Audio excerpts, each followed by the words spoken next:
রাহুল ভাই বলো। তুমি যদি 1 মিনিটে 6টা ইট পারতে পারো তোমাকে আমি 100 টাকা পুরস্কার দেবো। ঠিক আছে, দেখাচ্ছি। দেখো। শুরু। হ্যাঁ হ্যাঁ স্টার্ট। লাও দেখি পারতে পারো কিনা। পেরে ফেলবো। হ্যাঁ দেখছি তো পেরে ফেলছো কি পারছো না। আমাকে টাইমটা বলবে, ঠিক আছে? ঠিক আছে বলবো। আর 50 সেকেন্ড আছে। আচ্ছা, দুটো হয়ে গেছে কিন্তু। হ্যাঁ 40 সেকেন্ড। স্পিড বাড়াও নাহলে পারবে না। পেরে ফেলবো। আর 35 সেকেন্ড।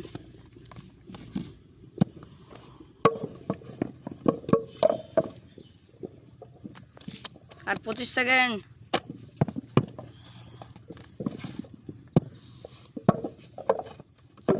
17, 16, 15। তাড়াতাড়ি করো। আর মাত্র 13 সেকেন্ড। 10 সেকেন্ড। হয়ে গেছে। হ্যাঁ লাও তুমি দেখে জিতে নাও। গেছো। টাকাটা দাও। তাহলে রাহুল ভাই ফাইনালি জিতে গেলা।